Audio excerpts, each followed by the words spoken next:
Hey, what's up, guys? Um, so I made a couple videos before today. My first video was pretty much a hey, I'm a new guy. Would you guys want to hear from me? Didn't get any response, um, which is cool. No problems here. So I went ahead and made a second video because I get bored. It was about why and how I got into HVAC and stuff. And so I figured this video I'd finally kind of dive into what I've been going through, being green as can be. I'm only 2 months in.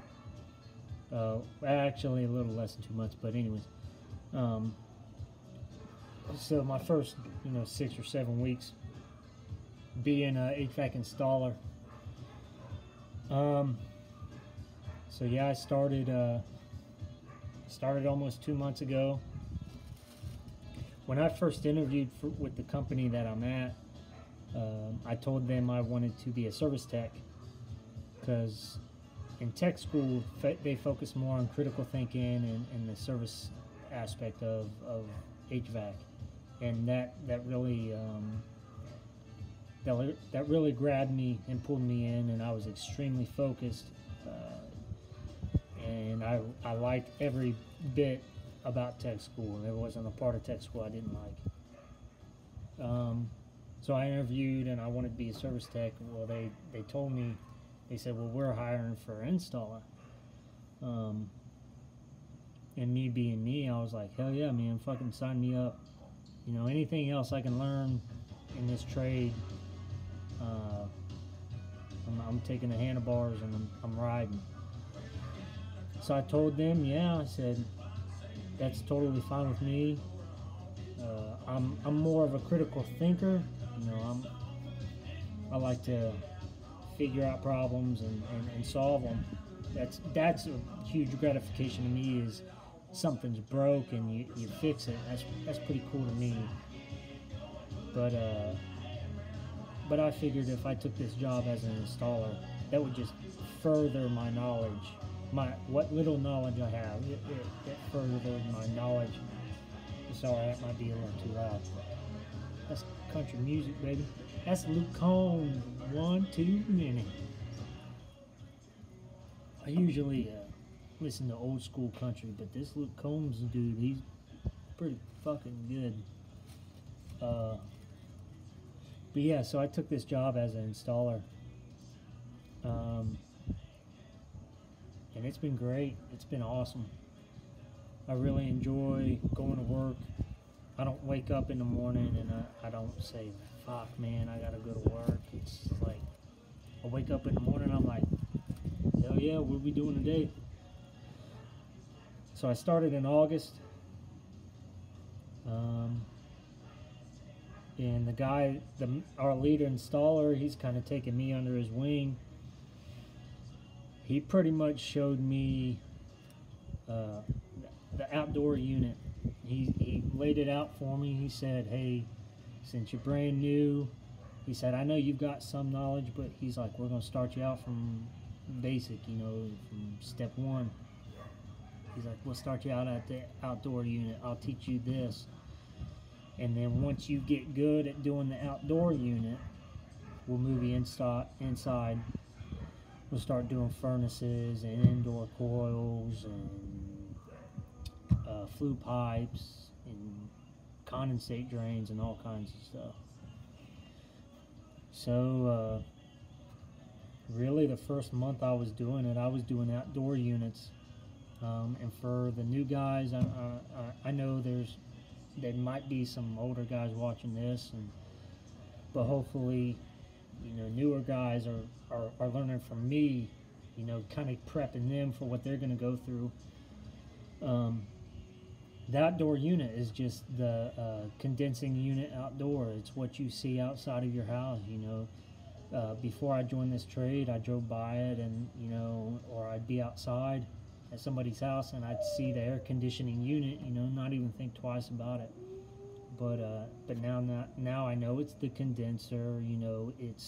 It's got your compressor, it's got your accumulator, it's got your coil that's bundled up inside of the casing. So yeah, I started doing that, tearing out the old ones, which is fun.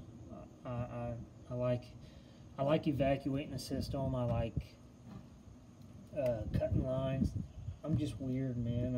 I like kind of doing that little shit.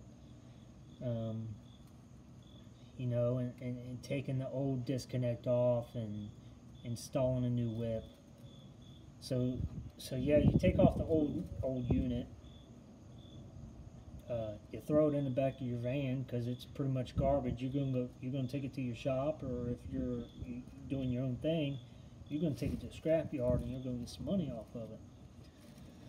But anyway, so yeah, so you take out the old unit, you set the new unit in, and depending on what the guy is inside doing, you're gonna get the line set. So the line set is your refrigerant line. It comes in a coil, pretty much. It comes in a box.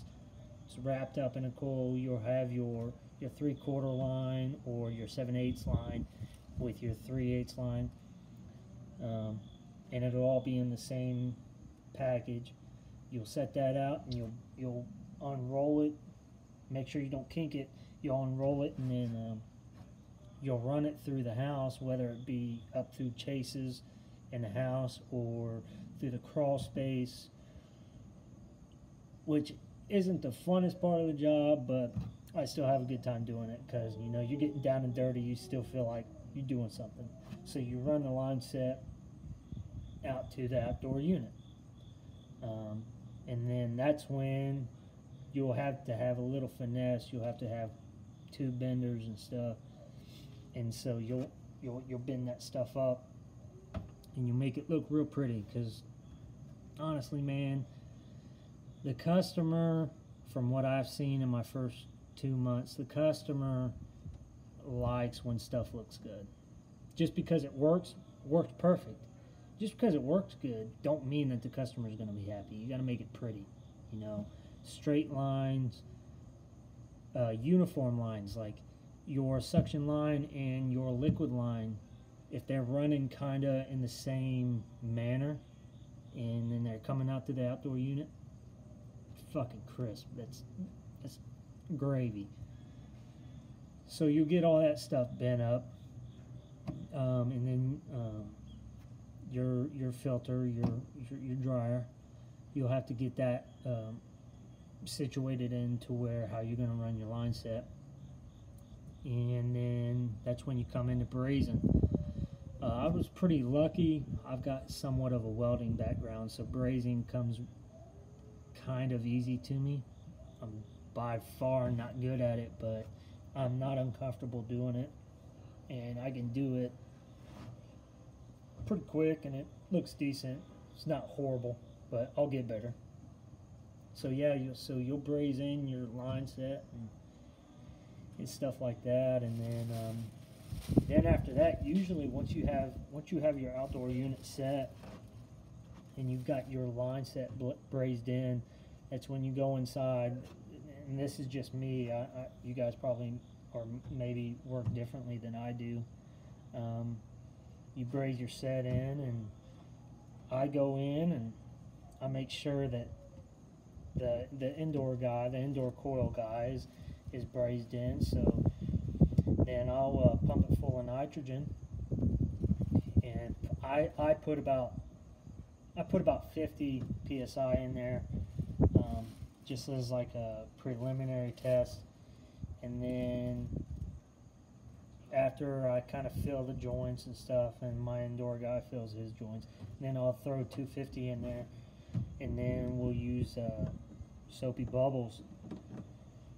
And I don't want to get into brands right now because I'm new to YouTube. I don't know what I can do and what I can't. So we'll use this real kind of thick, it's almost like a syrup kind of solution. You spray on your braze joints, and if you get bubbles, you got a leak. But, you know, knock on wood, there ain't no wood around here. knock on wood, I haven't had a leak yet. So that's when you tell your guy, the indoor guy, you say, hey, I'm done. I'm going to start pulling a vacuum. So you get your vacuum pump out. Me starting out, I still use gauges when I'm doing a vacuum. I know once I get more into the career and once I buy more tools and stuff, I'll be able to use the two hose method or whatever it's called. But I'll use two hoses with a micron gauge, delete pretty much the micron or the manifold gauges, and then I'll pull a vacuum like that, a deep vacuum like that. So yeah, you pull your vacuum, and while that's pulling, you could do one of two things. You could go inside and help him do the indoor coil and the furnace if you're doing a furnace, or you could stay outside and you could run your high and your low voltage. So when I say high voltage and low voltage, and I know I'm gonna fuck this up because I'm new, I don't really know everything, or know a lot. So your high voltage is usually going to be like your 120 or 240 or whatever. Your 120 or 240 coming out of the house as your line, and then you're going to have your load. So when you wire up your disconnect, you want whatever is coming out of the house is going to be your line, and then whatever is going to the unit is going to be your load, because the load, that unit is taking the load that's coming from the house. So the house, coming from the house is line, going to the unit is load. Make sure you do wire that up right. And they call it whip. They call it a whip. It's pretty much, I think they call it a seal, flex.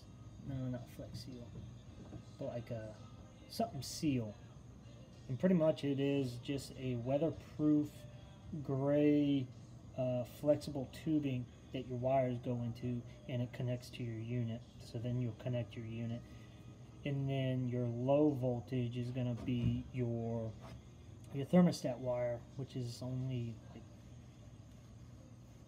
I'm wrong, I know I'm wrong, it's like 12 volts or 24 volts or whatever, but it's just the line coming from your thermostat, or coming from the furnace and the thermostat, because from what I understand, and like I said before, I may be wrong, because I don't fully understand it. I've got a grasp of it, but so from the thermostat goes to the thermos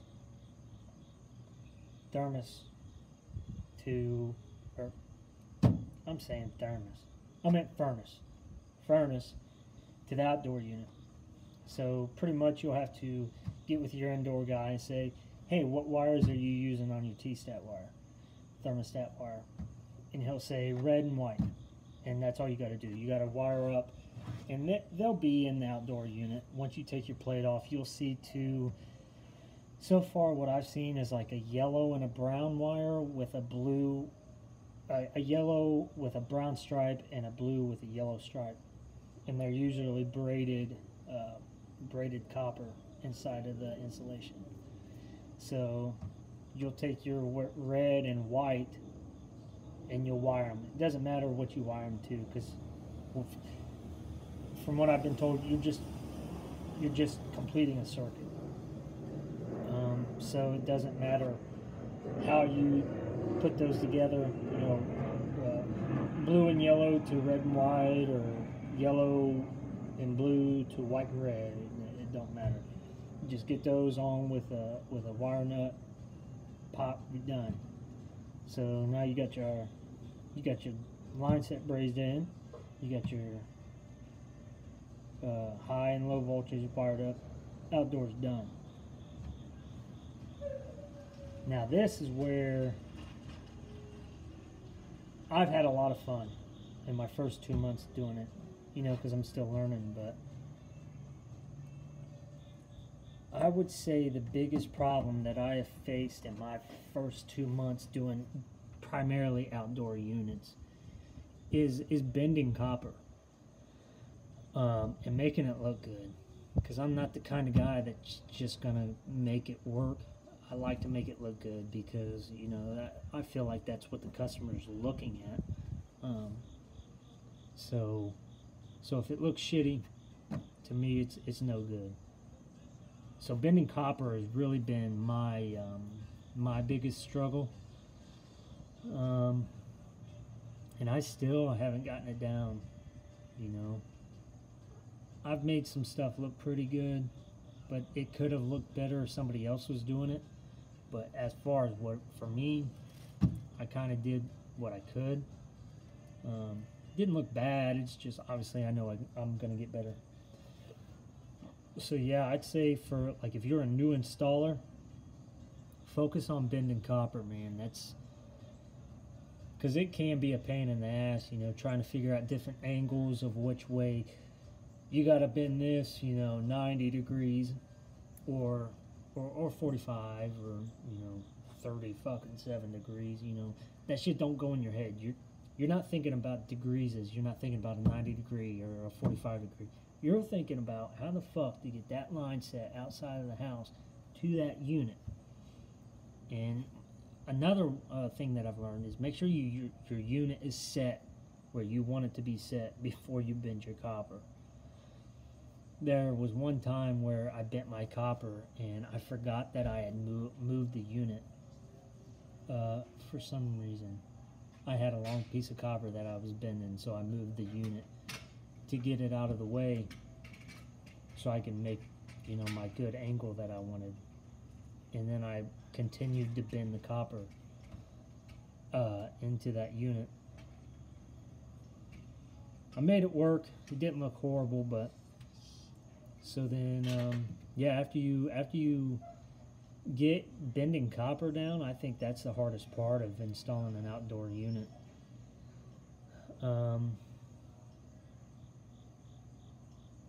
You know, I guess lifting the units and putting the old ones in your truck and lifting the new ones out of your truck could be a struggle for some guys. Lifting heavy shit's never been a hard thing for me to do. I know my back's gonna be broke by the time I'm 60, 70 years old, so I just dive into it. But I would say, in my opinion, doing an outdoor unit, starting off at it as an installer, the hardest part is bending copper. And next week, or maybe this weekend, I'll dive into what I'm learning doing the indoor coil, the evaporator coil, and installing the furnace. I did one of those. Pretty much, I was kind of like the full-time helper. I didn't even mess with the outdoor coil. Yeah, we did nothing but an evaporator coil inside and a furnace, and it fucking sucked. But I'll let you guys know how that went on the next video. Appreciate you guys, if you're watching or if you're not. But yeah, let's go Mountaineers. Drink some beer.